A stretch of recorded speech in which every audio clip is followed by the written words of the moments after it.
ഒരു പകൽ അരമണിക്കൂറിൽ സ്വാഗതം ടോപ്പ് 787ലേക്ക്.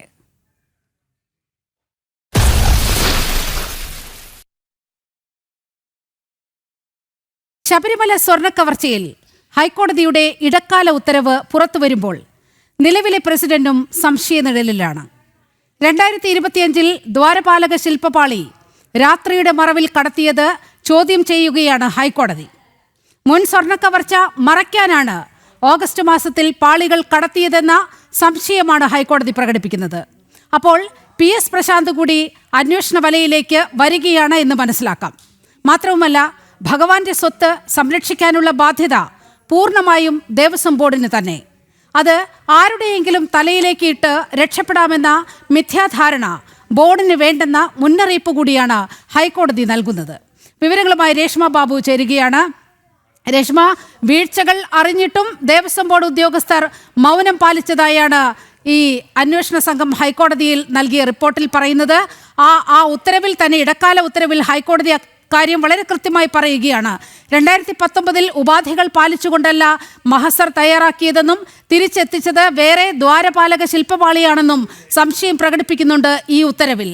അപ്പോൾ നവംബർ 5 കോടതി വീണ്ടും ഈ വിഷയങ്ങൾ പരിഗണിക്കുമ്പോൾ ഇതിനിടയിൽ എന്തെല്ലാമാണ് അന്വേഷണത്തിന്റെ പരിധിയിലേക്ക് വരാൻ സാധ്യതയുള്ളത്? ഇപ്പോൾ PS പ്രശാന്തിന്റെ കൂടി പേര് ഈ അന്വേഷണ ഉത്തരവിന്റെ ഭാഗമായി, ഇടക്കാല ഉത്തരവിന്റെ ഭാഗമായി പറയാതെ പറയുകയാണ് ഹൈക്കോടതി.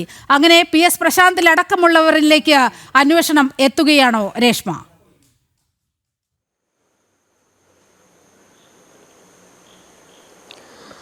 നിലമ 2025 സെപ്റ്റംബർ മാസം ദ്വാരപാലക സ്വർണ്ണപ്പാളി രാത്രിയുടെ മറവിൽ കടത്തിയ സംഭവം അത് ഹൈക്കോടതി നിരീക്ഷണം എന്നുള്ള രീതിയിൽ വ്യക്തമാക്കിയിട്ടുണ്ട് ഈ ഇടക്കാല ഉത്തരവിൽ. അതായത് രാത്രിയിൽ അതീവ രഹസ്യമായിട്ട് ബോധപൂർവം ഈ ഒരു സ്വർണ്ണപ്പാളികൾ കടത്തിയതിന് പിന്നിൽ മുൻ വർഷങ്ങളിൽ നടത്തിയിട്ടുള്ള സ്വർണ്ണക്കവർച്ച മറയ്ക്കാനായിട്ടുള്ള ശ്രമമാണ് എന്നുള്ള ഒരു വിലയിരുത്തൽ ഹൈക്കോടതി നടത്തിയിരിക്കുകയാണ്. അത് മാത്രമല്ല, ഈ 2025 ഇതേ സ്മാർട്ട് ക്രിയേഷൻസിൽ ഇതേ ഉണ്ണികൃഷ്ണൻ പോറ്റി വഴി ഈ ദ്വാരപാലക സ്വർണ്ണപ്പാളി എത്തിക്കാനായിട്ടുള്ള ശ്രമം ദേവസ്വം ബോർഡ് ഭരണസമിതിയുടെ ഭാഗത്തുനിന്നും ദേവസ്വം ബോർഡ് ഉദ്യോഗസ്ഥരുടെ ഭാഗത്തുനിന്നും ഉണ്ടായി.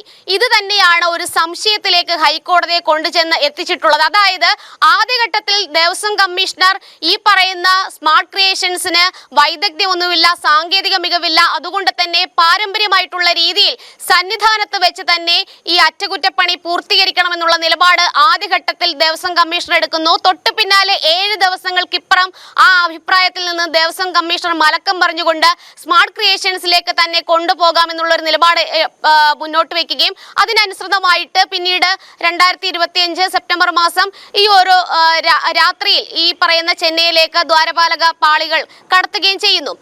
ഹൈക്കോടതി എടുത്തു പറയുന്ന ചില കാര്യങ്ങളുണ്ട്. അതായത് മുൻ വർഷങ്ങളിൽ 2019 മുതൽ ഇങ്ങോട്ട് സ്വർണ്ണ കവർച്ച നടന്നിട്ടുണ്ട്. അതിന് പിന്നിൽ ദേവസ്വം ഭരണസമിതിയിലെ ഉന്നതരുണ്ട്, ദേവസ്വം ഉദ്യോഗസ്ഥരുണ്ട്. അതിൽ ഉന്നതർ തന്നെയാണ് ഇതിൽ പങ്കാളിത്തം വഹിച്ചിരിക്കുന്നതെന്നാണ് ഹൈക്കോടതിയുടെ കണ്ടെത്തൽ. ഹൈക്കോടതിക്ക് മുന്നിൽ ഇടക്കാല അന്വേഷണ റിപ്പോർട്ട് പ്രത്യേക സംഘം സമർപ്പിച്ചതിന്റെ, അത് പരിശോധിച്ചതിന്റെ ഒക്കെ തന്നെ അടിസ്ഥാനത്തിൽ തന്നെയാണ് ഹൈക്കോടതി ഇത്തരമൊരു കണ്ടെത്തലിലേക്കും വിലയിരുത്തലിലേക്കും ഒക്കെ തന്നെ എത്തിയിട്ടുള്ളത്. അത് മാത്രമല്ല, ഈ വശങ്ങളിലെ പാളികളുടെ അത് സംബന്ധിച്ച് അതിന്റെ സ്വർണം കവർന്നതിലും ഒക്കെ തന്നെ ഹൈക്കോടതി ദുരൂഹത ആരോപിക്കുകയും ചെയ്യുന്നുണ്ട്. ഏറ്റവും എടുത്തു പറയേണ്ടത് ഇത്തവണത്തെ ഭരണസമിതിക്കെതിരെയും ഈ കണ്ടെത്തലുകൾ ഉണ്ട് എന്നുള്ളത് തന്നെയാണ്. കാരണം PS പ്രശാന്ത് തന്നെയാണ് ഉണ്ണികൃഷ്ണൻ പോറ്റി എന്നുള്ള സ്പോൺസർ മുഖേന ഈ ദ്വാരപാലക സ്വർണ്ണപ്പാളികൾ എത്രയും വേഗം അറ്റകുറ്റപ്പണിക്ക് കൊടുക്കണം എന്നുള്ള രീതിയിൽ ഒരു നിർദ്ദേശം മുന്നോട്ട് വെക്കുന്നത്. അതിന്റെ അടിസ്ഥാനത്തിൽ ദേവസ്വം കമ്മീഷണർ ബന്ധപ്പെട്ട ഉത്തരവ് പുറത്ത് വിടുകയൊക്കെ തന്നെ ചെയ്തു. പിന്നീട് ആ സ്വർണ്ണപ്പാളികൾ ചെന്നൈയിലേക്ക് കടത്തുകയൊക്കെ തന്നെ ചെയ്തു. അതിനർത്ഥം ഈ പറയുന്ന ഇപ്പോഴത്തെ ഭരണസമിതി, ഇപ്പോഴത്തെ ദേവസ്വം ബോർഡിന്റെ പ്രസിഡന്റ് അടക്കം സംശയനിഴലിൽ തന്നെയാണ്. കാരണം മുൻ വർഷങ്ങളിൽ സ്വർണം കവർന്നിട്ടുണ്ട്. ആ സ്വർണം കവർന്ന സംഭവങ്ങൾ അല്ലെങ്കിൽ ആ സ്വർണ്ണ കവർച്ച മറച്ചു വെക്കാനായിട്ടുള്ള തത്രപ്പാടിന്റെ ഭാഗമായിട്ടാണ് രഹസ്യമായിട്ട്, അതീവ രഹസ്യമായിട്ട് സ്പെഷ്യൽ കമ്മീഷണർ പോലും അനുമതി തേടാതെ ഈ ദേവസ്വം മാനുവൽ ലംഘിച്ചുകൊണ്ട് രാത്രിക്ക് രാത്രി ഈ ചെന്നൈയിലേക്ക് ദ്വാരപാലക സ്വർണ്ണപ്പാളി കടത്തിയത്. അത് ഈ ബന്ധപ്പെട്ട അപ്പോൾ കോടതി പറഞ്ഞു വെക്കുന്നത് 2019 മുതൽ 2025 വരെയുള്ള കാലയളവിൽ വൻ ഗൂഢാലോചനയാണ് നടന്നിരിക്കുന്നത്. അങ്ങനെ ആ ഗൂഢാലോചന വളരെ കൃത്യമായി അന്വേഷിക്കണം. അതിൽ ഹൈക്കോടതിയുടെ ഇടക്കാല ഉത്തരവ് വന്നിരിക്കുകയാണ്.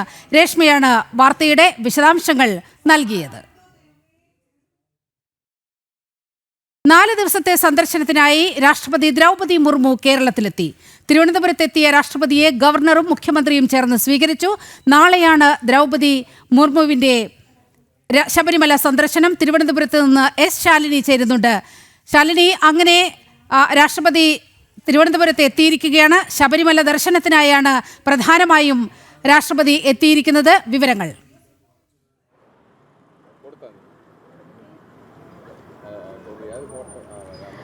നീലിമ, ദിവസങ്ങൾ നീണ്ടുനിന്ന തയ്യാറെടുപ്പുകൾ, ഒരുക്കങ്ങൾ, സുരക്ഷ. ഇപ്പോൾ ഔദ്യോഗികമായി 4 ദിവസത്തെ കേരള സന്ദർശനത്തിനായി എത്തിയ രാഷ്ട്രപതി ദ്രൗപദി മുർമു തിരുവനന്തപുരത്ത് വിമാനം ഇറങ്ങിയിരിക്കുകയാണ്. ഇന്ന് 6:15 തിരുവനന്തപുരം വിമാനത്താവളത്തിന്റെ ടെക്നിക്കൽ ഏരിയയിൽ വ്യോമസേനയുടെ പ്രത്യേക വിമാനം രാഷ്ട്രപതി ഇറങ്ങുന്നത്.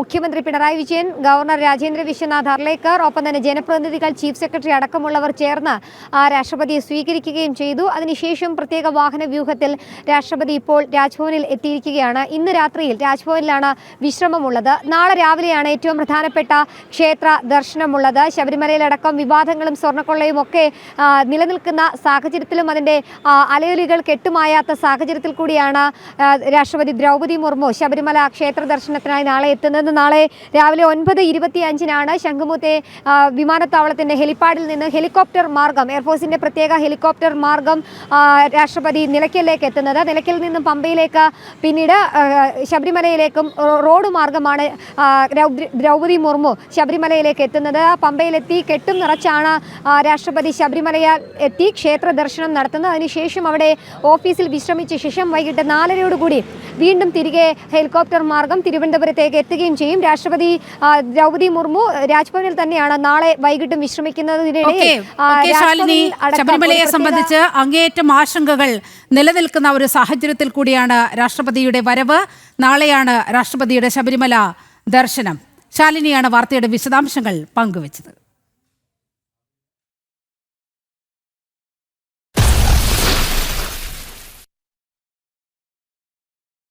മാർഗദർശക മണ്ഡലത്തിന്റെ ആഭിമുഖ്യത്തിൽ സന്യാസി ശ്രേഷ്ഠർ നയിച്ച ധർമ്മ സന്ദേശയാത്ര അനന്തപുരിയിൽ സമാപിച്ചിരിക്കുകയാണ്. എല്ലാ ജില്ലാ കേന്ദ്രങ്ങളിലും ഹിന്ദു സമ്മേളനങ്ങളും മഹാസംഗമവും ചേർന്ന ശേഷമാണ് യാത്ര സമാപിച്ചിരിക്കുന്നത്. കേരളത്തനിമ തിരിച്ചുപിടിക്കാൻ എന്ന മന്ത്രവുമായി അനവധി സന്യാസി മഠങ്ങളിലെ സന്യാസ ശ്രേഷ്ഠർ ഒത്തുചേർന്ന് ഈ യാത്ര സംഘടിപ്പിക്കുകയായിരുന്നു. ധർമ്മത്തിലധിഷ്ഠിതമായ ഒരു തലമുറയെ വാർത്തെടുക്കാനാണ് ധർമ്മ സന്ദേശയാത്ര സംഘടിപ്പിച്ചത്. കേരള സമൂഹത്തെ കാർന്നു തിന്നുന്ന വിഷയങ്ങൾ, ആ വിഷയങ്ങളിലേക്ക് അഗാധമായി ഇറങ്ങിച്ചെന്നുകൊണ്ട് ഒരു തലമുറയെ ഒന്നാകെ ധാർമ്മികതയുടെ വഴിയിലേക്ക് നയിക്കാനുള്ള പ്രബോധനങ്ങളാണ് ഈ കഴിഞ്ഞ ദിവസങ്ങൾ അത്രയും ഈ ധർമ്മ സന്ദേശയാത്രയിൽ നാം കണ്ടത്. ഒക്ടോബർ 7 തുടങ്ങിയ ധർമ്മ സന്ദേശയാത്ര കേരളത്തിലെ വിവിധ ജില്ലകളിലെ സ്വീകരണങ്ങൾ ഏറ്റുവാങ്ങി അവിടെ മഹാസംഗമങ്ങൾ വിളിച്ചു ചേർത്ത് യുവാക്കളെ പങ്കെടുപ്പിച്ച്, വീട്ടമ്മമാരെ പങ്കെടുപ്പിച്ച്, അങ്ങനെ സമൂഹത്തിൻ്റെ നാനാ തുറകളിലുമുള്ള ആളുകളെ പങ്കെടുപ്പിച്ചുകൊണ്ട് ധർമ്മ സന്ദേശയാത്ര ഇപ്പോൾ അനന്തപുരിയുടെ മണ്ണിൽ സമാപിച്ചിരിക്കുകയാണ്. ഗാന്ധി പാർക്കിൽ സമാപന ചടങ്ങുകൾ പുരോഗമിക്കുകയാണ് എന്നാണ് മനസ്സിലാക്കാൻ കഴിയുന്നത്.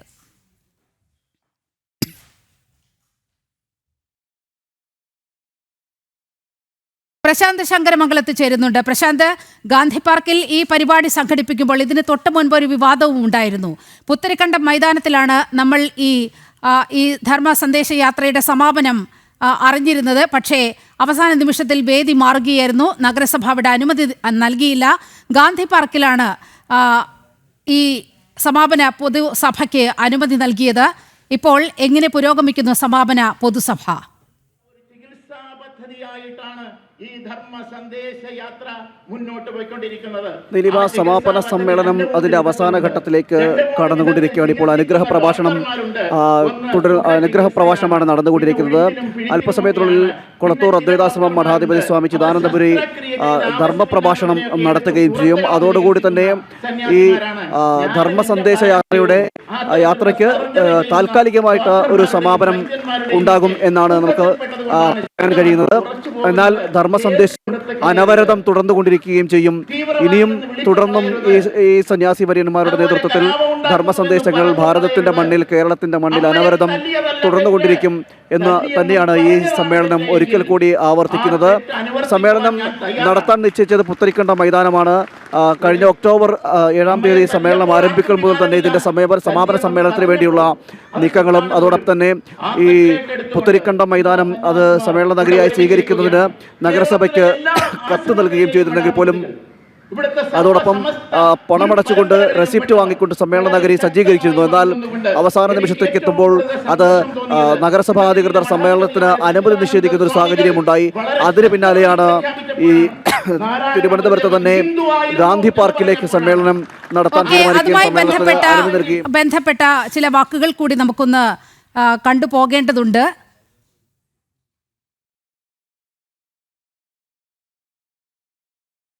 ധർമ്മസന്ദേശയാത്രയുടെ സമാപന സമ്മേളനം പുത്തരിക്കണ്ടം മൈതാനിയിൽ നടത്താൻ അനുമതി നിഷേധിച്ച് തിരുവനന്തപുരം നഗരസഭ.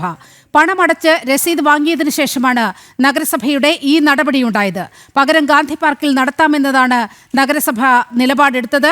പരിമിതമായ സൗകര്യങ്ങളുള്ള ഗാന്ധി പാർക്കിന് അനുമതി നൽകിയതിന് പിന്നിൽ വൻ ഗൂഢാലോചന സംശയിക്കുന്നതായി മാർഗനിർദ്ദേശക മണ്ഡലം ഭാരവാഹികൾ പറഞ്ഞു. സംഭവിച്ചത് ഇപ്പോൾ കേരളത്തിലെ സന്യാസിമാർ ഈ ധർമ്മസന്ദേശയാത്രയായിട്ട് ഇറങ്ങിയപ്പോൾ അതുണ്ടാക്കിയിരിക്കുന്ന അലകൾ ചില കേന്ദ്രങ്ങളിൽ എത്തിയിട്ടുണ്ട് എന്നതിൻ്റെ ഒരു പ്രത്യേക സൂചനയായിട്ടാണ് അതിനെ മനസ്സിലാക്കാൻ കഴിയുന്നത്. എല്ലായിടത്തും ഭരണകൂടം ഹിന്ദു സമാജത്തോട് അത്ര കണ്ട് നീതി പുലർത്തുന്നില്ല എന്ന കാര്യങ്ങൾ നമ്മൾ ഈ യാത്രയിലുടനീളം പൂജനീയ ചിദാനന്ദപുരി സ്വാമിജി ധർമ്മസന്ദേശമൊക്കെ പറയുമ്പോൾ അതിലൊക്കെ സൂചിപ്പിക്കുന്നുണ്ട്. അപ്പോൾ അത് ഇനി ഹിന്ദു സമാജത്തിൽ എല്ലാവരും കൂടെ കൂടുന്ന മീറ്റിങ്ങിൽ എല്ലാവരും അറിയാൻ ഇടവരരുത് എന്ന് ആഗ്രഹിച്ചിട്ടുണ്ടാവാം.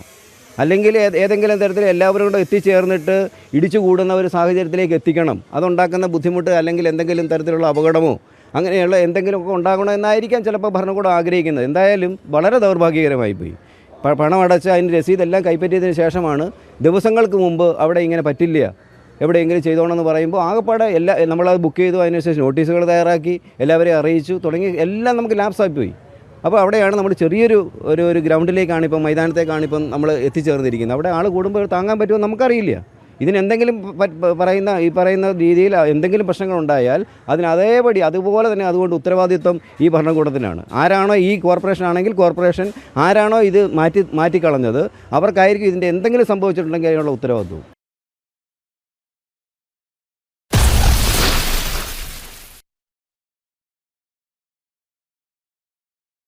സിൽവർ ലൈനിൽ ശാഠ്യം ഉപേക്ഷിച്ച സംസ്ഥാന സർക്കാർ.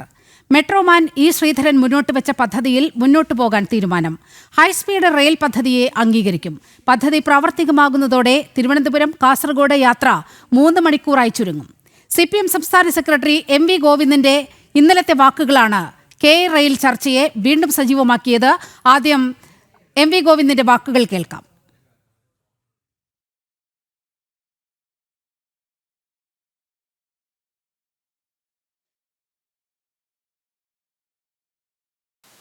കേരളയിൽ ഉൾപ്പെടെയുള്ള പദ്ധതികൾ ആസൂത്രണം ചെയ്ത് മുന്നോട്ടേക്ക് പോയപ്പോൾ പലരും പറഞ്ഞു എവിടെ നിന്ന് നിങ്ങൾക്ക് പണം.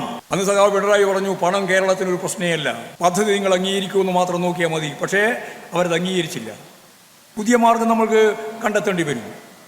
കേരളത്തിന് 19 വർഷക്കാലത്തെ വികസനം കണ്ടുകൊണ്ടാണ് കേരളയിൽ അന്ന് പ്ലാൻ ചെയ്തിരുന്നത്. പുതിയ സമീപനത്തിലേക്ക് നമുക്ക് പോകേണ്ടി വരും. വാർത്തയുടെ വിവരങ്ങളുമായി ഐസൺ ജോസ് ചേരുകയാണ്. ഐസൺ ജോസ്, ഇപ്പോൾ CPM സംസ്ഥാന സെക്രട്ടറി പറയുന്നത് പുതിയ മാർഗങ്ങളിലേക്ക് നമ്മൾ പോകേണ്ടി വരും എന്നതാണ്. ആ പുതിയ മാർഗം എന്നുള്ളത് മെട്രോ ശ്രീധരൻ മുന്നോട്ട് വെച്ച് കേന്ദ്ര സർക്കാർ അംഗീകരിച്ച കേരളത്തിന് വേണ്ടിയുള്ള പദ്ധതിയാണ്. അതല്ലേ ഇപ്പോൾ CPMന്റെ ഈ നയമാറ്റത്തിന് പിന്നിൽ? മെട്രോമാൻ്റെ ട്രാക്കിലേക്ക് CPM എത്തിയിരിക്കുന്നു എന്നല്ലേ ഈ ഘട്ടത്തിൽ നമുക്ക് പറയേണ്ടത് ഐസൺ? തീർച്ചയായും നീലിമ, മെട്രോമാൻ നിർദ്ദേശിച്ച അല്ലെങ്കിൽ ഇ ശ്രീധരൻ എന്ന ലോകം ആദരിക്കുന്ന എഞ്ചിനീയർ നിർദ്ദേശിച്ച ആ പദ്ധതിയിലേക്ക് CPM എത്തുന്നു എന്ന് തന്നെയാണ് ഇതിൽ നിന്ന് മനസ്സിലാക്കേണ്ടത്. നമുക്കറിയാവുന്നതാണ്, പണത്തിൻ്റെ പരിമിതിയല്ല മറിച്ച് അതിൻ്റെ സാങ്കേതിക വൈദഗ്ധ്യത്തിൻ്റെ പെർഫെക്ഷനാണ് ആവശ്യമെന്നാണ് ഇപ്പോൾ നിലപാടുകളുള്ളത്. ആ നിലപാടുകളുടെ അടിസ്ഥാനത്തിൽ ചില മാറ്റങ്ങൾ വരുത്തേണ്ടതുണ്ട് എന്നാണ് ഇപ്പോൾ MV ഗോവിന്ദൻ പറഞ്ഞ വാക്കുകൾ, MV ഗോവിന്ദൻ മാസ്റ്റർ പറഞ്ഞ വാക്കുകൾ നമ്മളിപ്പോൾ കേട്ടത്. ആ വാക്കുകളിൽ നിന്ന് തന്നെ നമുക്ക് വായിച്ചെടുക്കാൻ സാധിക്കുന്നത്, നേരത്തെ നമുക്കറിയാവുന്നതാണ് കേരള കോർപ്പറേഷൻ്റെ കേരള പദ്ധതിയുടെ ഭാഗമായുള്ള train high speed rail transport corridor എന്ന് പറയുന്നത് സെമി ഹൈസ്പീഡായിരുന്നു. അതായത് 200 കിലോമീറ്റർ മണിക്കൂറിൽ 200 കിലോമീറ്ററിൽ താഴെ വേഗതയാർജിക്കുന്ന ഒരു ട്രെയിൻ സർവീസിനെയായിരുന്നു വിഭാവനം ചെയ്തത്. എന്നാൽ ഈ ശ്രീധരൻ മുന്നോട്ട് വെച്ചത് സമാനമായ രീതിയിലുള്ള, അതായത് സ്റ്റാൻഡേർഡ് റെയിൽ ഗേജിൽ തന്നെയുള്ള ഒരു സംവിധാനം. പക്ഷേ അത് ഹൈസ്പീഡ് റെയിലായിരുന്നു. 200 കിലോമീറ്ററിനും 250 കിലോമീറ്ററിനും ഇടയിൽ, അല്ലെങ്കിൽ ശരാശരി അത്രയും 200-250 കിലോമീറ്റർ ശരാശരി വേഗത ആർജിക്കുന്ന ഒരു ട്രെയിൻ സർവീസാണ് ഹൈ സ്പീഡ് എന്നതുകൊണ്ട് ഉദ്ദേശിക്കുന്നത്. അതായത് 200 കിലോമീറ്ററിന് മുകളിൽ വരുമ്പോൾ അത് ഹൈ സ്പീഡായി മാറും. അല്ലെങ്കിൽ 200 കിലോമീറ്ററിന് താഴെയാണെങ്കിൽ അത് സെമി ഹൈ സ്പീഡ് എന്ന കാറ്റഗറിയിലായിരിക്കും കണക്കാക്കുക. ഈ ഹൈ സ്പീഡ് ട്രെയിനുകളുടെ കാറ്റഗറിയിലാണ് 200 മുതൽ 250 കിലോമീറ്റർ വരെ വേഗത ആർജിക്കുന്ന, മണിക്കൂറിൽ ആർജിക്കുന്ന ഒരു സംവിധാനമായി ഇതിനെ മാറ്റാൻ ഉദ്ദേശിക്കുന്നതെന്നാണ് മനസ്സിലാക്കാൻ സാധിക്കുന്നത്. ഇത് സ്വാഭാവികമായും സാധാരണഗതിയിലുള്ള സ്റ്റാൻഡേർഡ് ഗേജിൽ, അതായത് സ്റ്റാൻഡേർഡ് റെയിൽ ഗേജിൽ അത് പ്രയോജനപ്പെടുത്താൻ സാധിക്കും. അതായത് 4 അടിയും 8.5 ഇഞ്ച്, അതായത് 4 അടി 8.5 ഇഞ്ച് വീതിയുള്ള, അല്ലെങ്കിൽ ട്രാക്കുകൾ തമ്മിൽ. അപ്പോൾ കെയറയിൽ എന്ന ഷാഠ്യം ഉപേക്ഷിച്ച് മെട്രോമാന്റെ വഴിയിലേക്ക് വന്നിരിക്കുകയാണ്, കേന്ദ്ര സർക്കാരിന്റെ വഴിയിലേക്ക് വന്നിരിക്കുകയാണ് CPM-ഉം LDF സർക്കാരും. ഐസനാണ് വാർത്തയുടെ വിശദാംശങ്ങൾ പങ്കുവച്ചത്. ഹൃദയ ശസ്ത്രക്രിയ ഉപകരണ പ്രതിസന്ധിയിൽ നമ്മുടെ മെഡിക്കൽ കോളേജുകൾ വലയുകയാണ്. 250 കോടിയുടെ കുടിശ്ശിക നൽകാതായതോടെ ഉപകരണങ്ങൾ തിരിച്ചെടുക്കാൻ വിതരണക്കാർ നീക്കം തുടങ്ങി. തിരുവനന്തപുരത്ത് മാത്രമാണ് പ്രതിസന്ധിക്ക് അയവുണ്ടായത്. മെഡിക്കൽ കോളേജിന് 10 ദിവസത്തെ സമയം അനുവദിച്ച് വിതരണക്കാർ ആ ഒരു നിലപാടെടുത്തു. ഉപകരണം തിരിച്ചെടുക്കരുതെന്ന ആശുപത്രി അധികൃതരുടെ അഭ്യർത്ഥനയ്ക്ക് പിന്നാലെയാണ് വിതരണക്കാരുടെ തീരുമാനം. പക്ഷേ കോഴിക്കോട്ടും അതുപോലെ കോട്ടയം മെഡിക്കൽ കോളേജിലൊക്കെ ഈ പ്രതിസന്ധി അതുപോലെ നിലനിൽക്കുന്നു എന്നാണ് മനസ്സിലാക്കാൻ സാധിക്കുന്നത്.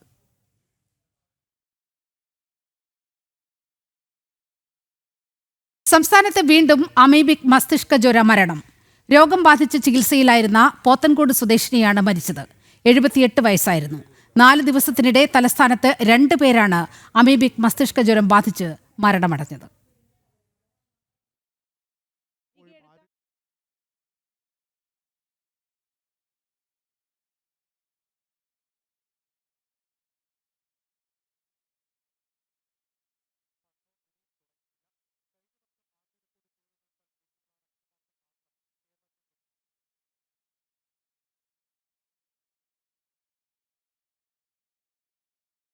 ബീഹാറിൽ തമ്മിലടിക്കുകയാണ് ഇന്ത്യ മുന്നണി. സഖ്യകക്ഷികളായ കോൺഗ്രസ്, വികാസ്ശീൽ ഇൻസാൻ പാർട്ടികൾക്കെതിരെ 5 സ്ഥാനാർത്ഥികളെയാണ് RJD പ്രഖ്യാപിച്ചിരിക്കുന്നത്. തേജസ്വി യാദവിന്റെ പിടിവാശിയാണ് പ്രശ്നങ്ങൾക്ക് കാരണമെന്ന് സംസ്ഥാന കോൺഗ്രസ് അധ്യക്ഷൻ രാജേഷ് കുമാർ റാം തുറന്നടിച്ചു. അതേസമയം BJP നയിക്കുന്ന NDA പ്രചാരണത്തിൽ ബഹുദൂരം മുന്നിലാണെന്നാണ് വിലയിരുത്തൽ. പോരാട്ടം മുറുകും മുൻപേ തമ്മിലടിച്ചു തീരുന്ന അവസ്ഥയിലാണ് ബീഹാറിൽ ഇന്ത്യ മുന്നണി. 1ാം ഘട്ടത്തിൽ വോട്ടെടുപ്പ് നടക്കുന്ന മണ്ഡലങ്ങളിൽ പത്രിക പിൻവലിക്കാനുള്ള സമയം അവസാനിച്ചപ്പോൾ 4 മണ്ഡലങ്ങളിൽ കോൺഗ്രസും RJDയും പരസ്പരം മത്സരിക്കുന്നുണ്ട്. പുതുതായി ഇറക്കിയ സ്ഥാനാർത്ഥി പട്ടികയിലും സഖ്യകക്ഷികൾക്കെതിരെ RJD സ്ഥാനാർത്ഥികളെ പ്രഖ്യാപിച്ചതോടെ മുന്നണിക്കുള്ളിൽ പ്രശ്നം രൂക്ഷമാവുകയാണ്. RJD മുന്നണിയെ അട്ടിമറിക്കാൻ നോക്കുകയാണെന്നും തേജസ്വി യാദവിന്റെ പിടിവാശിയാണ് പ്രശ്നങ്ങൾക്ക് കാരണമെന്നും കോൺഗ്രസ് സംസ്ഥാന അധ്യക്ഷൻ രാജേഷ് കുമാർ റാം തുറന്നടിച്ചു. സംസ്ഥാന നേതൃത്വത്തിന്റെ അഭിപ്രായത്തോട് കോൺഗ്രസ് ദേശീയ നേതൃത്വം ഇതുവരെ പ്രതികരിച്ചിട്ടില്ല. RJDയെ കുറ്റപ്പെടുത്തിക്കൊണ്ടാണ് JMM-ഉം സഖ്യത്തിൽ നിന്ന് പിന്മാറിയത്. നിലവിലെ സ്ഥിതി തുടരുകയാണെങ്കിൽ BJP-JDU സഖ്യം മികച്ച മുന്നേറ്റമുണ്ടാക്കുമെന്നാണ് രാഷ്ട്രീയ നിരീക്ഷകരുടെ അഭിപ്രായം. കേന്ദ്ര സംസ്ഥാന സർക്കാരുകളുടെ വികസന പ്രവർത്തനങ്ങളും ഇന്ത്യ മുന്നണിയിലെ തമ്മിലടിയും RJDയുടെ ജംഗിൾ രാജ് ഭരണവും തുടങ്ങിയവയാണ് NDAയുടെ പ്രചാരണ വിഷയങ്ങൾ. പ്രചാരണം കൊഴുപ്പിക്കുന്നതിനായി പ്രധാനമന്ത്രി നരേന്ദ്രമോദി കൂടി എത്തുന്നതോടെ NDA ക്യാമ്പ് തികഞ്ഞ ആത്മവിശ്വാസത്തിലാണ്. ജനം, ഡൽഹി.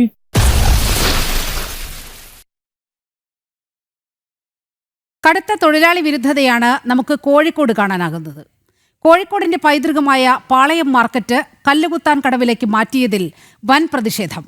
പ്രതിഷേധത്തെ അവഗണിച്ചാണ് മുഖ്യമന്ത്രി പിണറായി വിജയൻ മാർക്കറ്റ് ഉദ്ഘാടനം ചെയ്തത്. തൊഴിലാളികളുടെ പ്രതിഷേധം നാടകമാണെന്നാണ് മുഖ്യമന്ത്രി ഉദ്ഘാടന പ്രസംഗത്തിനിടെ പറഞ്ഞത്. ഏറ്റവും ശ്രദ്ധേയമായ വസ്തുത എന്ന് പറയുന്നത് 90% തൊഴിലാളികളും ഇതിനെതിരാണ്. അപ്പോൾ 90%ന്റെ ആ വികാരങ്ങൾ മാറ്റിവെച്ചുകൊണ്ട് 10% പിന്തുണയോടെയാണ് മുഖ്യമന്ത്രി ഈ പുതിയ മാർക്കറ്റിന്റെ ഉദ്ഘാടനം നിർവഹിക്കാൻ കോഴിക്കോട്ടെത്തിയത്. കടുത്ത പ്രതിഷേധമാണ് അവിടെ തൊഴിലാളികൾ നടത്തിയത്.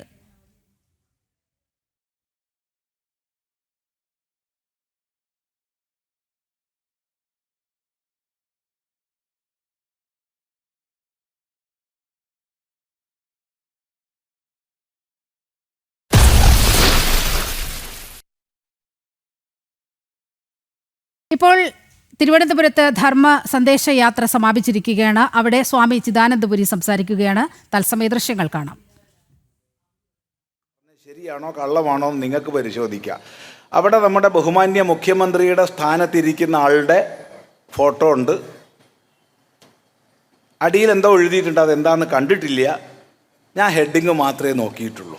എല്ലാത്തിനും വഴിയുണ്ട്. ഇത് ഉൾക്കൊള്ളാൻ ഇവിടുത്തെ ഹിന്ദു സമാജം തയ്യാറായാൽ,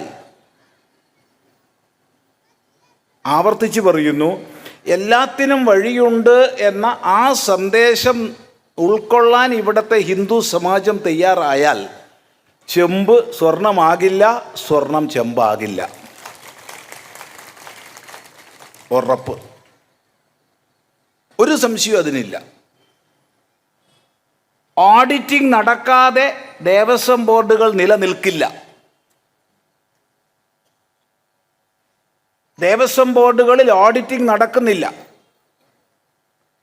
കൃത്യമായി പ്രതിവർഷം ഓഡിറ്റിംഗ് നടക്കണം. ഓഡിറ്റ് നടന്നാൽ മാത്രം പോരാ, അവ രജിസ്റ്റേർഡ് ന്യൂസ് പേപ്പറുകളിൽ പബ്ലിഷ് ചെയ്യണം.